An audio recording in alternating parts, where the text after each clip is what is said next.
Assalamualaikum warahmatullahi wabarakatuh. Hai sobat, tahukah kalian bahwa pada zaman Rasulullah Shallallahu Alaihi Wasallam terdapat sosok munafik yang menampakkan keislamannya secara lisan, namun menyembunyikan kekafirannya.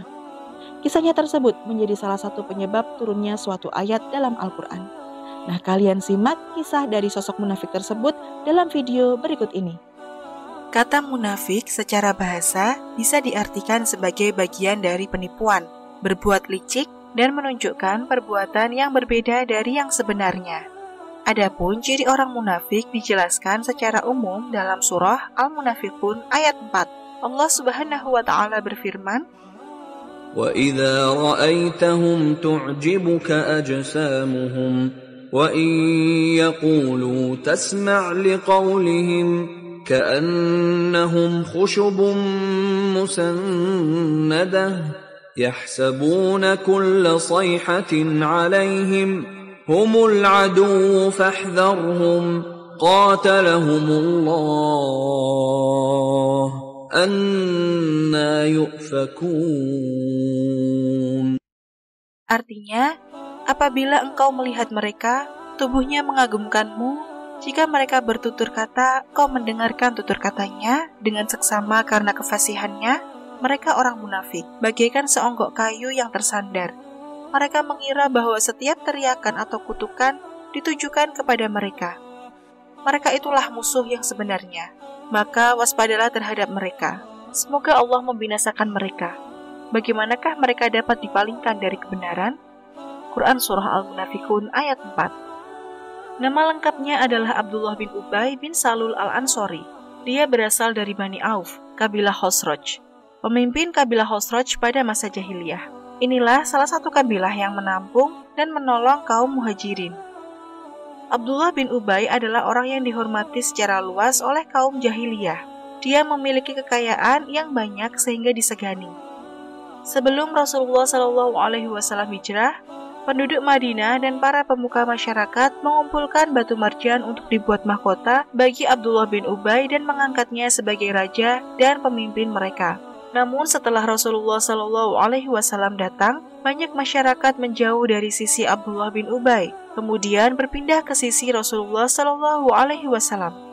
Bahkan kabilah, kerabat, dan keluarga yang merupakan manusia yang paling dekat dengan Abdullah bin Ubay pun menjadi pengikut Rasulullah SAW.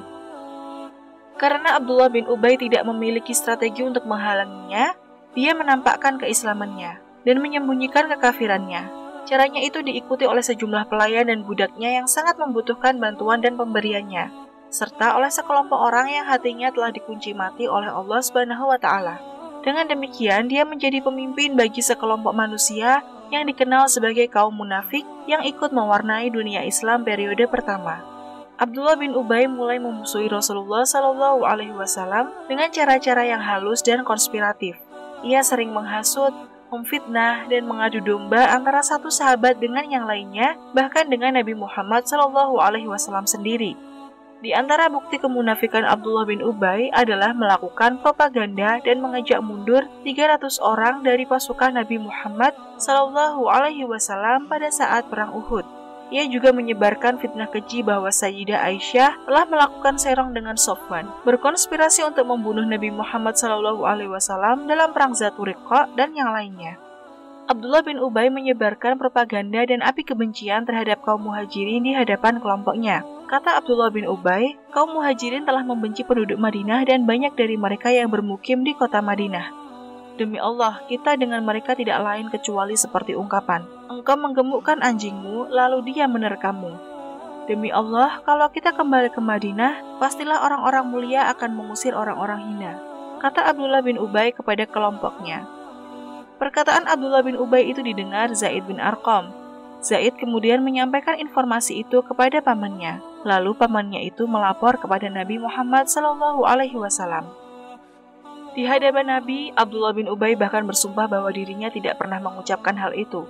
Ia berdalih, Zaid justru yang salah tangkap dengan ucapannya. Tidak lama setelah kejadian itu, Nabi Muhammad SAW menerima wahyu Al-Quran surah Al-Munafiqun ayat 8-10. Dengan turunnya ayat ini, maka Allah membenarkan kabar yang disampaikan Zaid bin Arqam. dan menunjukkan kemunafikan Abdullah bin Ubay. Apa pelajaran yang bisa kalian dapatkan dari kisah Abdullah bin Ubay tadi? Kalian bisa menuliskan pelajaran dari kisah Abdullah bin Ubay, sosok munafik di zaman Rasulullah, di kolom komentar. Sampai jumpa dan wassalamualaikum warahmatullahi wabarakatuh.